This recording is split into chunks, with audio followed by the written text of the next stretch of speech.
In now. So here we go. Hey, Bill. Hey, Chris. Can you hear me? Yeah, I can hear you. Can you hear me? Yeah. All good. Yeah, everybody. So this is Bill Meltzer from PhiladelphiaFlyers.com, NHL.com, HockeyBuzz.com as well. Bill, again, I got to say thank you. I know you're, pretty busy right now. You're actually in the press box at the moment. So just to kind of go off, I was just mentioning, I guess the offense for this team, right, and how it's kind of changed. You haven't been scoring as much. Well, even though they scored 12 in their last three, the offense has kind of really fizzled out a little bit for the season.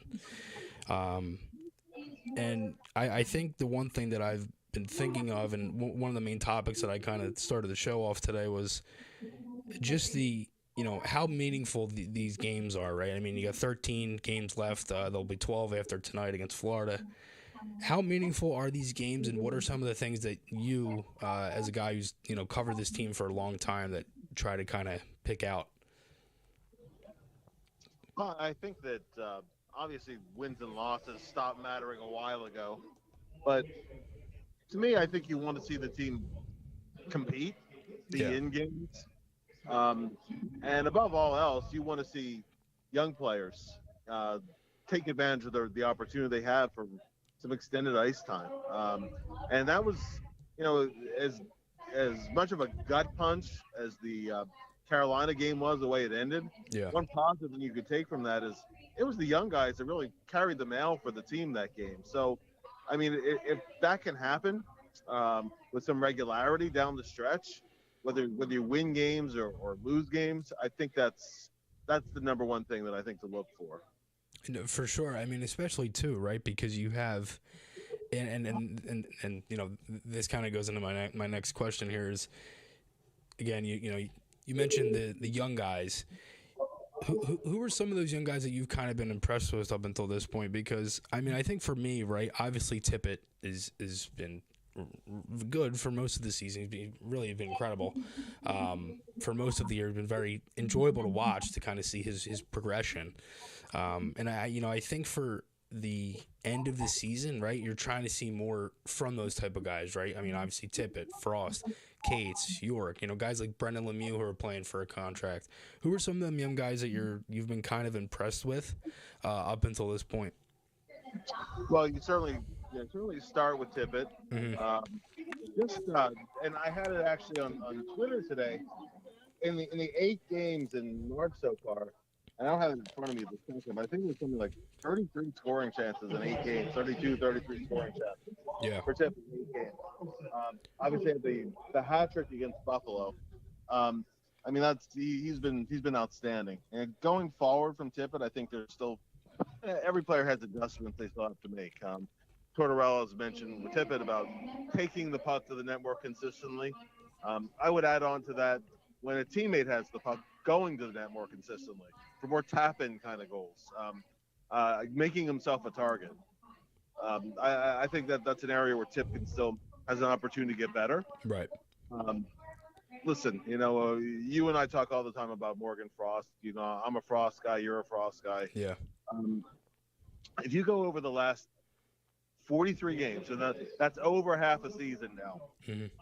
Half a season sample size going back to December the 7th. Tippett has 28 points. Frost has 27 points. It's really the same. Yeah. Two different kind of players. Tippett's a goal scorer more. Frost is a distributor more. Tippett after Konechny is leading the team in goals in that span. But Frost is leading the team in assists in that span. Right. I personally think they played their best hockey when together. I agree. They went with other line combinations. That's fine. But I think both guys to me should be part of this team's future. Obviously Noah Cates, very mature player. He's gotten a lot of tough minutes this season and handled them really well, especially for a guy who hasn't really played very much center in his entire career, whether collegiate or so far in the pros. He's played center all year, and I think he's handled it really well. Good two-way player. So he's a piece of that puzzle. Yeah. Cam York. I think ever since he's come up from the Phantoms. He's had some ups and downs, like you expect with any young defenseman. But in terms of moving the puck out of the zone, quick stick, I think that the power play upside for him. Yeah. I think that you look at all the things that you wanted to see him show this season, he's shown them. Yeah, no, exactly. All these guys have room for more consistency, obviously. Right. Carter Hart's still only 24. This is the age when a lot of guys are just coming up to the NHL as goalies. Mm-hmm. So, I think that 24 and under group has looked really good. And other guys have had some injuries. Maybe other guys haven't stepped forward. But to me, that's been one of the positive takeaways from the season. And then you look at the Phantoms. The Phantoms are in a playoff chase. And but it's been a lot of the young guys stepping up. Tyson Forster, Elliot Denoyer, Grundy Haddard. Yeah. Those guys, and Sam Erson, both at the AHL level and a little bit at the NHL level. Hit the wall a little bit in the last week or two. Yeah. But he's had a really good season overall. So to me, I think that's been one of the positives of the season. And then you can look at the levels under that. The Cutter Gauthiers, Emil Andrea. Mm-hmm. With the PTO now with the Phantoms. Yep. He's on the PTO with the Phantoms, and then it'll probably be on an entry-level deal sometime for next season. So those are all positives. I mean, the Flyers still don't have the top end guys, the guys who projected being franchise players, but the surrounding group I think is actually shaping up pretty well. You got to get those big pieces in place and figure out your salary cap. Those are the two other really big things moving forward. Exactly. I agree. And I think one of the things with that, especially with, just one thing to add on the young guys, I mean, for some of them, right, for guys playing for deals, and the Flyers need guys, and this kind of ties into what you were just saying about the salary cap. This kind of ties into, the Flyers need younger players on cheap deals, and that was why I wasn't really, and obviously if they could have moved Nick Saylor at the deadline, I would have probably done it if you could have, right? If you were able to get a pick. But I was thinking to myself, why? Because he plays hard. He's on a cheap deal. He knows how to be a Flyer. He's played good this season alone. I think some guys have played well, right? And he's just, one example. Some guys haven't played great, and another one would, for most of the season, that would be Travis Sanheim. Bill, is there any answer that you can think of to what has been going on with Sanheim this year? I really think that in a lot of ways the contract has been weighing on him. Mm-hmm. And it's not uncommon for a guy to sign a big extension and really struggle like hell his first year after he signs it. The contract doesn't kick in until July the 1st, when his no trade would kick in and get the signing bonus and all that. Until July 1st, the Flyers can trade him. Now, what you get, what kind of hockey trick you can make, I don't know. But I think that Travis is a player who sometimes his confidence wanes a little bit. And I really think he got, other than November, kind of got off on the wrong foot. He hasn't been able to retrieve it.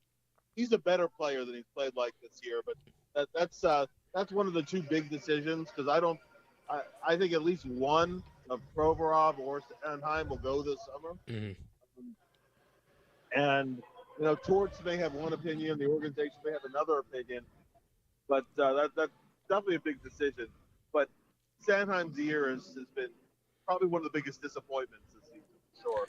Yeah, especially too because again, he gets the extension on opening night, like maybe 20 minutes before puck drop. It ended up becoming official. Obviously, it was done before that.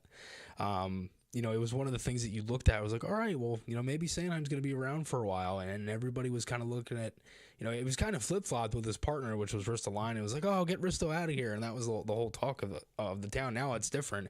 So most people want to keep Ristolainen, and now everybody wants Sanheim gone. And I think the one thing with him is just he's too inconsistent. There's and obviously we've talked about this before. There's some games where Sanheim looks great, and there's some games where Sanheim looks awful, and there's really no in between. And that's the one thing I think that's been different with him this year is that last year it seemed like he was good every night. This year it's just kind of ebbed and flowed, and he hasn't been able to get into a rhythm. Just going off of that, obviously injuries have been a main part for the past handful of seasons now. Are you in favor for Couturier to play this year? Again, like I mentioned off the top, you have 12 games left after tonight. Obviously, Coots is dying to play. Is that something you'd be opposed to or no? Well, I'm going to put a caveat on it first. If there's any risk, right? If he's not 100%, then you don't take any risks here. Yeah. It's too important. If he really does feel as good as he says he does, it would be nice for him to get into a few games, get that out of his head. Can he take the pounding in some games and give you a little bit of a sense of confidence going into the off season? Because if that doesn't happen, by the time he gets into a game, it's been 18 months since he's played a game. That's a long stretch with no hockey. Yeah. So, it's funny. A couple of weeks ago, I might have given you a different answer as to Konechny or Couturier playing again. I don't want any chances with Konechny. We know what Konechny can do. Oh, yeah. We've seen it, yeah. Required. I really don't want to see Konechny play again this year unless there's really fine. I think the runway will run out on Konechny, truthfully. I think chances are pretty good Couturier will play. But with that caveat, if he can play, go for it. Right, exactly, and especially too because I think it leaves him in his mind going into the summer that's hey I might be able to play a little or not I might be but he'll be able to play going into next season. He has that in his mind. He knows what he can do over the summer, and unfortunately the Flyers had. It's so strange how many injuries they've had, and if you really sit there and you think about it, it's awful luck with a lot of them, and some of it is I guess their own doing at the same time. But on the flip side of things too, some of them were really fluke. I mean, Farabee, that's from lifting weights. Bobby Brink, it's a similar thing. Like it's just so unfortunate with kind of how all of it's gone down. Tonight, Flyers taking on the Panthers at 7 o'clock. We're about 27 minutes away from puck drop or so. Alex Lyon in net, former Flyer. Are there any, and I ended up adding this in since they announced that Lyon was starting, but any things on Alex Lyon that you can think of from when he was a Flyer, and what are some of the things you're looking for tonight against Panthers? Well, the thing with Alex is, he can be a little unorthodox sometimes. Yeah. Doesn't always look pretty. But one thing that always stood out with Alex is how hard he competes. He'll look out of position and make a great save and fight for a second save on the same play. You know how much heart he has. You know how hard he competes. He's not the prettiest technical goalie. And sometimes he'll guess wrong. And it can look kind of ugly sometimes. Mm-hmm. But, Alex Lyon is he's a competitor. And he's a guy who's also so easy to like and so easy to root for. Yeah. Maybe not against the Flyers, but to pull for Alex. So, the thing was Bobrovsky had started, I think it was 12 games in a row. So, it's been a little while since Alex got into an NHL game. It's only because they're playing a back-to-back in the third time in 4 nights that he's in. So, there's all kinds of incentive on Florida to dig deep tonight and play a good game in front of them. But sometimes if the Flyers can bring pressure and play a pretty solid game, yeah, you have a chance to maybe wear them down a little bit, just based on how busy their schedule's been lately. So that's what I look for from a Flyers side. Right, exactly. I mean, especially too. I mean, for Florida, they're 1 point ahead of Pittsburgh right now. 79 games played, same amount, or 79 points, same amount of games played with 70. And they're 5-point lead over the Capitals. So they have a little bit of wiggle room, but not much, and they're pretty close to catching the Islanders. So it's a big game for them. And I think when I actually was just starting doing podcasts and stuff, one of the guys that was really good to us was Alex Lyon. and I interviewed him in the bubble for. I mean, he was on the phone with us for. I think we recorded for 40 minutes, and he stayed on for another hour and a half. I mean, I during the bubble there wasn't much else for them to be doing, so we ended up kind of just talking hockey for a while. And he was a super nice guy, and he was great. And it was one of my favorite interviews I've ever done. Just kind of getting back to the Flyers a little bit. Torts mentioned the other day about Allison. He said he was always hurt like 10 times. I think that literally was the exact number he said it. What have you kind of seen from Wade this season? Because he plays the last game. He comes back in against Carolina. The one criticism I think that I have of Tortorella with this is he's putting his game into a box. And it's like, and that box is like the size of like an engagement ring box, where literally all Wade can do is get the puck, get to the red line, chip it in, and change, and that's pretty much it. Or and obviously finish his check, something like that. Everything is north south. He's not really making plays. I think that's honestly kind of hurt the Flyers a little bit too, because I've been thinking about this a little bit, and this is a little off topic to the question, but if you add a Couturier in. And say, they ended up getting younger centers and they have guys that can be creative and make plays. How much more of the north-south are you going to be able to take if you want to have playmakers on your team? Because that is one of the things that you're not really going to have, and because you're forcing everything to just go straight up the ice. Yeah, I mean, of course that's not going to change. Yeah, the head coach is the boss. Right. You're going to play his system, or you're not going to play. Yeah. So it's up to the player to adapt to it as best as he can.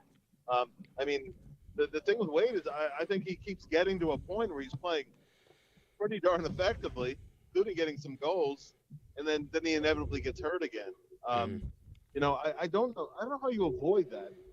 This year it hasn't even necessarily been reckless kind of injuries. It's just been one was off of a shot block, one was just off of a seemingly harmless kind of play. I don't know how he gets away from it. Yeah. Unfortunately, it is hard to get and stay in a rhythm. The Carolina game, he only played about 7-8 minutes. The Lazinski was only played about 5.5, and he's not playing tonight. So one thing I would like to see more with Wade, truthfully, is he's a really good flank shooter. He has a very heavy shot. Maybe Forster's is better, but Allison is pretty good too. Mm-hmm.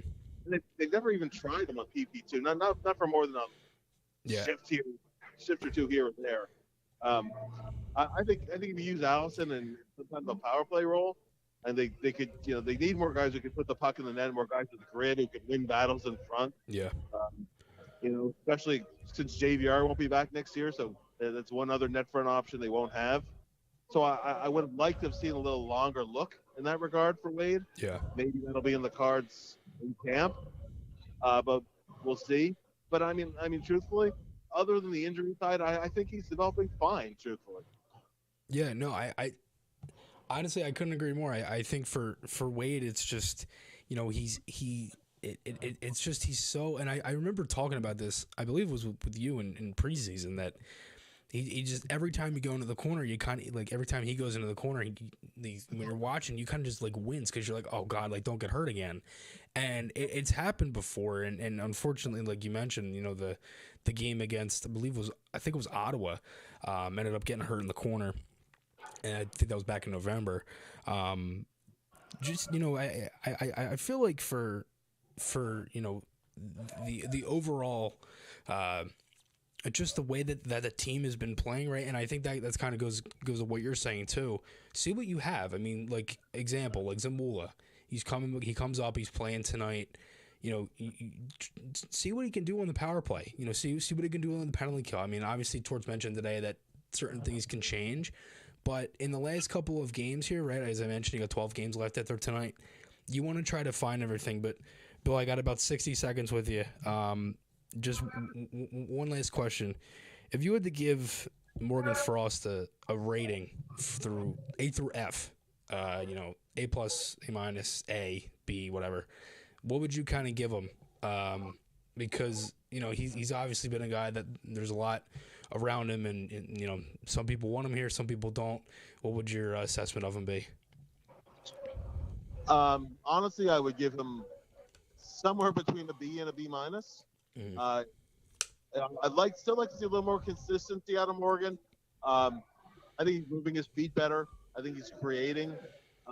There's still nights where I want to see how he looks when he's really up on his skates, because when he does that, he's highly effective. And some nights it isn't there for him. Yeah. So I'd like to see that a little bit more. I'd like to see a little bit more of a, you know, he has a good arsenal. You know, like the toe drag move and shoot. You know, I'd like to see him show some of that creativity he has. And just in terms of protecting the puck, I think there's room to improve. And, you know, some of his turnovers don't bother me. Some of them are in risky areas of the ice where I think he can get better at that too. But I think overall, I think on the whole, I'm happy with this season. I am. Yeah. All right. Well, Bill, thanks so much. I appreciate it. Enjoy the game tonight, as always. And yeah, it's always good talking to you. So thanks for doing this. We'll talk again soon. All right, Bill. I'll hear.